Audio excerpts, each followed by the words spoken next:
2차 전지 시장에서 마지막 미개척지라고 여겨지는 이 배터리 리사이클링 분야가 있습니다. 여기에서 플레이하고 있는 성일 하이텍이 얼마 전에 상장하면서 상당히 주목받고 있는데요. 이 배터리 리사이클링 사업이 어떤 사업이고 성일 하이텍은 어떻게 플레이하고 있는지 지금부터 자세히 알아보겠습니다.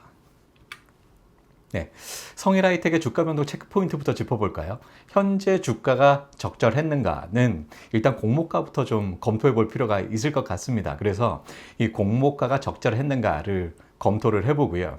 그리고 현재 주가가 적정한 주가인가 아니면 고평가됐나 저평가됐나를 알아보기 위해서 기존에 상장되어 있는 회사와 그 내용을 좀 비교를 해보겠습니다. 실적도 비교해 보고요. 그리고 기업 내용, 마지막으로 주가 수준까지 함께 검토해 보는 시간 가져보도록 하겠습니다. 네, 주가 변동 체크 포인트 첫 번째, 공모가 적적성 한번 검토해 볼까요? 먼저 공모는 7월 18일, 19일 이틀간 진행이 됐고요. 공모가가 5만 원으로 결정이 됐습니다. 그래서 이 주가가 5만 원이다, 주당 5만 원이다 하면 시총이 5,800억 원이 되는데요. 어떤 분들은 상당히 놀라운 시총이다라고 생각하셨을 것도 같습니다. 이 시총, 과연 적절한 시총이었는지 생각해 볼게요. 이 공모가 산정을 먼저 어떻게 했냐면 공모 주관사였던 KB증권하고 대신증권이 분석을 했습니다. 그래서 22년 에비타를 270억 원으로 도출을 했고요. 이 에비타는 현금 창출 능력이죠. 이 성일 하이텍이 2022년에 현금 창출 능력 270억 원이다. 이렇게 분석을 한 겁니다. 그리고 EV 에비타 밸류에이션이 있죠. 이 에비타 현금 창출 능력 대비 기업의 가치를 보는 건데요. 현금 창출 능력이 얼마다 할 때 이 회사의 기업 가치는 얼마다 이렇게 평가를 하는 겁니다. 이 EV 에비타 멀티플을 배터리 소재 업체 평균 멀티플 31.6을 적용했습니다. 앞서서 22년 에비타 현금 창출 능력 270억 원이다 했고요. 그리고 여기다가 멀티플 31.6을 곱해서 그럼 기업 가치가 나오죠. 이 기업 가치를 통해서 총 발행 주식수를 고려하면 그러면 공모가가 나옵니다. 주당 공모가가 나오죠. 이렇게 해서 산출한 공모가가 4만 원에서 47,500원 이렇게 공모가 밴드를 설정을 했는데요. 제가 그 중간에 좀 그 과정을 생략을 했는데 별로 중요하지 않고요. 결국 공모가는 47,000원에서 47,500원으로 이 공모가 밴드가 결정이 됐습니다. 그런데 이 기관 투자가들을 대상으로 해서 수요 예측을 해본 결과 보통 공모가 밴드 이내에서 결정이 되는데 공모가 밴드 상단도 뛰어넘는 5만 원으로 이 수요 예측 결정이 났어요. 그래서 공모가는 5만 원이 됐고 이 5만 원의 공모가가 적절한가는 저는 좀 아닌 것 같습니다.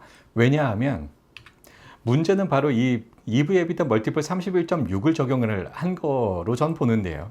이 배터리 소재 업체 평균이에요. LNF나 첨보 등의 이 배터리 소재 업체들인데 과연 성일 하이텍이 배터리 소재 업체인가 아니면 그 유사 업종이라고 볼 수 있는가 라는 게 문제입니다. 저는 그 누구도 지금까지 관심도 없었고 해본 적도 없는 배터리 리사이클링이라는 사업을 성일 하이텍이 상당히 오래전부터 해왔습니다. 최근에 주목받고 있는데요. 이 배터리 소재 업체들하고는 결론적으로 마지막으로 내는 결과물이 배터리 소재라는 것만 같을 뿐 그 과정에 있어서는 판이하게 다릅니다. 그럼에도 불구하고 밸류에이션을 배터리 소재 업체 평균을 적용했다. EV 에비타 평균을 적용했다고 하는 것은 저는 잘못된 접근이다 라고 생각을 하고요. 그렇다면 어떻게 적정 주가를 선정할 것인가 지금부터 그 생각을 해볼 텐데요. 네, 기존 상장 기업과 비교를 통해서 그 적정 주가를 산정해야 된다. 전 그렇게 생각합니다. 그런데 기존 상장 기업이 겨우 하나밖에 없어요. 하지만 그 하나라도 꽤나 긴 시간 동안 시장에서 평가를 받아왔기 때문에 그 회사하고 비교를 해야 된다라고 생각을 하고 그 회사가 바로 리사이클이라는 회사입니다. 이 리사이클이라는 회사는 시총 13억 불을 가지고 있고요. 우리나라 회사가 아니죠. 이 16년에 캐나다에 설립돼서 뉴욕에 상장한 그런 회사입니다. 성일 하이텍은 7월 28일에 상장을 했고요. 시초가가 무려 더블 됐어요. 이 공모가가 5만 원이었죠. 시초가가 99,900원으로 시작해서 종가는 시초가보다 조금 떨어졌네요. 그래서 88,200원이 됐습니다. 7월 29일 둘째 날, 상장 둘째 날 다소 그 가격이 올라서요. 92,000원으로 마감을 했고 92,000원, 주당 92,000원이라면 시총이 1조가 조금 넘는 1조 700억 원 정도 됩니다. 리사이클의 시총 13억 불인데요. 우리 돈으로 1조 6천억 원 정도 돼요. 이 리사이클 시총 1조 6천억 원 되는 리사이클과 이제 시총을 막 갖게 된 성일하이텍 1조 700억 원, 이 두 회사의 내용을 비교해 보겠습니다. 자, 먼저 리사이클은 시장에서 상당히 평가를 이미 받아왔고 이 회사는 얼마짜리야 라고 평가를 주식시장에서 받아왔기 때문에 그 회사를 바탕으로 해서 주가가 적절한가를 성일하이텍의 주가를 평가를 해보기 위해서 먼저 재무구조를 살펴보기로 합니다. 이 재무구조에서 도출되는 주가, 대표적으로 PBR이 있을 수 있는데요. 이 PBR을 통해서 주가가 적절한가, 높은가, 낮은가 이런 걸 평가할 수 있을까 지금부터 생각해 보겠습니다. 성일하이텍은 총 자산 2천억 원 정도 됩니다. 자기 자본이 1,100억 원 정도고요. 그리고 부채가 900억 원 해서 총 한 2천억 원 정도의 총 자산을 갖고 있는데요. 그런데 리사이클은 무려 8,700억 원 정도의 총 자산을 가지고 있습니다. 자기 자본 5,600억 원, 그리고 부채가 한 3,000억 원 정도 되네요. 리사이클의 총 자산 규모가 성일하이텍의 4배 이상의 자산 규모를 갖습니다. 그러니 당연히 그 시가총액도 당연히 더 커야지. 그럼 시가총액이 4배 이상 더 커야 될까요? 그러니 성일하이텍이 지금 가지고 있는 시가총액이 1조 700억 원이나 되는데 이건 너무 고평가인 걸까요? 이런 생각을 좀 해볼 수가 있는데요. PBR이 뭔가요? PBR은 자기 자본분의 시가총액입니다. 자기 자본이 100억인 회사가 시가총액이 1,000억 원이다. 그러면 그 PBR 10인 거죠. 보통은 자기 자본을 그대로 시장에서 평가를 받았다라고 할 때 자기 자본과 시총이 똑같고 그래서 PBR이 1이 됩니다. 이렇게 PBR이 1이 되는 경우가 가장 이상적인 경우고 보통은 PBR이 1이 넘으면 고평가, PBR이 1이 안 되면 저평가다라고 이렇게 평가를 하는데요. 이렇게 성장성이 좋은 회사들의 경우 PBR이 1이 넘어가는 경우가 허다합니다. 그런데 PBR이 무려 이 성일하이텍의 경우 9.8, 10에 가까워요. 이거는 너무 높은 거 아닌가? 라는 생각도 좀 들 수 있는데요. 리사이클에 비하면 말이죠. 그런데 여기에 좀 함정이 있습니다. 가지고 있는 현금 규모를 보면 성일하이텍은 현금 200억 원 정도를 가지고 있고요. 그런데 리사이클은 현금을 무려 6,600억 원이나 가지고 있어요. 이렇게 많은 현금을 어떻게 리사이클은 보유하고 있을까요? 바로 투자를 많이 받았기 때문입니다. 그래서 현금을 잔뜩 쌓아놓고 있는 거예요. 자, 그건 또 무슨 얘기인가요? 이렇게 투자받은 금액을 아직 사업에 제대로 투자를 투입하지는 못했다. 그런 얘기죠. 아직 사업이 본격화되지는 못하고 있구나라는 걸 알 수 있습니다. 그런 그 자기 자본의 현금이 대부분인 이런 자기 자본 구조에서 PBR을 직접적으로 비교하는 것은 좀 의미가 없어 보입니다. 가지고 있는 현금을 제대로 사업에 투입해서 그 사업이 제대로 잘 돌아가고 있을 때 자기 자본의 비교가 좀 의미가 있을 거고요. 이렇게 현금만, 그 투자받은 현금만 잔뜩 쌓아놓고 있는 이런 상황에서 PBR의 직접적인 비교는 좀 곤란하지 않을까 생각합니다. 정리하면 이 리사이클은 자산 중 현금이 대부분이에요. 자산 규모 비교를 통한 주가 비교, 즉 PBR 밸류에이션은 좀 어려워 보인다. 이렇게 결론 내릴 수 있겠습니다. 그러면 리사이클의 실적을 비교를 해서 리사이클과 이 성일하이텍의 실적을 비교해서 주가 수준도 적절하지 않은지 비교해보는 이런 방법을 좀 생각해 보겠습니다. 성일하이텍을 보면 최근 분기 실적인데요. 성일하이텍은 500억 원의 매출을 올렸고 영업이익 100억 원, 순이익 91억 원 흑자 전환했습니다. 성일하이텍도 작년까지는 적자였어요. 그런데 올해 들어서 흑자 전환을 했고요. 그런데 리사이클은 매출도 113억 원밖에 안 되고요. 영업이익, 순이익 다 적자입니다. 앞서서 자산 규모는 상당히 컸는데 그 자산들이 다 현금이었고 제대로 사업에 투입되지 못하고 있구나라는 게 이 실적에서도 보이죠. 자, 그런데 이렇게 실적을 통해서 밸류에이션을 하는 경우는요. 영업이익이나 순이익 이런 그 이익 값들이 플러스여야 합니다. 그런데 리사이클은 마이너스예요. 그래서 밸류에이션을 하면 음수의 값이 나옵니다. 음수의 값은 의미가 없어요. 뭐 밸류에이션이 몇 배다 뭐 하는데 그 PBR 몇 배, PER 몇 배, 뭐 EV, 에비타 멀티플 몇 배 하는데 그 몇 배가 음수면 의미가 없죠. 실적을 바탕으로 하는 밸류에이션을 통해서 이 주가 수준을 성일 하이텍과 리사이클을 비교하는 것은 역시 좀 어려워 보입니다. 정리를 하면 리사이클은 영업이익, 순이익 모두 적자예요. 그래서 실적을 통한 주가 수준 비교는 좀 어려워 보인다라고 또 결론 내릴 수가 있겠네요. 그럼 도대체 어떻게 두 회사의 주가 수준을 비교할 수 있을까요? 이런 경우엔 두 회사의 그 기업 내용을 좀 사사히 뒤져보고요. 그렇게 해서 결론을 내릴 수밖에 없을 것 같습니다. 그래서 지금부터 그 두 회사의 사업 내용에 대해서 좀 자세히 들여다보겠습니다. 자, 사업 내용을 자세히 들여다보기 전에 2차 전지 리사이클링 사업이 어떤 사업인지 좀 이해해 볼 필요가 있을 것 같습니다. 크게 보면 두 가지 단계로 나뉘는데요. 2차 전지 수집 및 전처리 하는 첫 번째 단계하고 그 결과물로부터 2차 전지 소재를 생산해내는 두 가지 단계로 나뉩니다.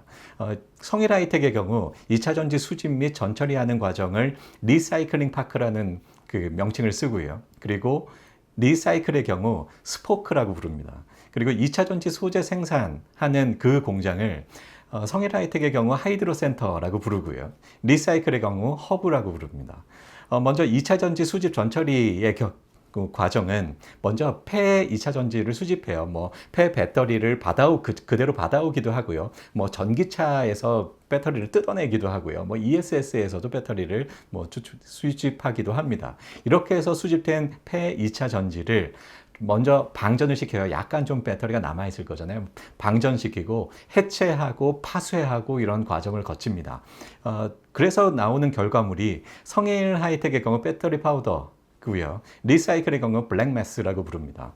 그리고 이렇게 해서 나온 결과물을 2차 전지 소재 생산 단계에서, 즉 성일 하이텍은 하이드로 센터에서, 그리고 이 리사이클은 허브에서 이 결과물들을 먼저 재련하는데요. 재련의 과정은 양극재를 약품 처리를 해요. 이 약품 처리를 해서 나오는 결과물이 바로 금속용액 중간 산출물입니다. 이 중간 산출물들을 정제하고 제품화하는 과정을 거쳐서 드디어 우리가 원하는 니켈, 코발트, 망간, 구리 등이 나옵니다. 이 결과물을 배터리 소재 업체에 공급해서 매출이 나는, 결국 이런 구조인 거죠. 자, 이제 그 2차 전지 리사이클링 사업 대략 좀 감이 오시나요? 네. 먼저 그 성일 하이텍의 리사이클링 파크, 그리고 리사이클의 스포크를 먼저 보겠습니다. 전처리 과정이죠. 이 전처리 공장들의 그 캐파를 먼저 좀 볼 건데요. 이렇게 성장성이 좋은 회사들의 캐파를 먼저 살펴보는 것은 매우 중요합니다. 왜냐하면 그 캐파가 매출로 족족 이어지니까요. 2021년에 성일 하이텍은 6.1만 톤의 배터리를 처리할 수 있는 그런 능력을 가지고 있는 리사이클링 파크가 준비되어 있었고요. 그리고 리사이클은 1만 톤 정도의 배터리를 처리할 수 있는 스포크를 가지고 있었습니다. 자, 그리고 2022년에는 성일 하이텍의 경우 아시아의 한 곳 더, 그리고 유럽의 한 곳 더, 그래서 총 아시아의 6곳, 유럽의 3곳, 총 9곳의 이 리사이클링 파크를 준비하고 있고요. 그래서 그 처리 능력은 10.6만 톤에 이릅니다. 그런데 반면에 리사이클은 북미에 2곳을 더 증설을 해서 3만 톤으로 준비되고 있고요. 2023년 내년까지 가더라도 성일 하이텍이 2배 정도의 이 배터리 전처리 능력을 갖고 있게 될 것 같고요. 자, 이 후처리 결국은 그 폐 배터리로부터 재료를 추출해내는 성일 하이텍의 하이드로 센터를 보면 2011년에 이미 성일 하이텍은 가지고 있었습니다. 1,400톤의 그 생산 능력을 갖는 하이드로 센터를 이미 가지고 있었고요. 반면에 리사이클은 아직 없어요. 2023년에 비로소 생기는데요. 먼저 성일 하이텍을 보면 2020년에 한국에 공장을 하나 더 짓습니다. 이 하이드로 센터를 하나 더 지어서 현재 4,300톤의 생산 능력을 가지고 있습니다. 니켈 코발트 생산 기준이고요. 2023년이 돼서야 리사이클은 12,000톤의 니켈 코발트 생산 능력을 갖게 될 준비를 하고 있습니다. 그래서 지금 매출도 별것 없고요. 그래서 영업이익이나 순이익도 적자인 거죠.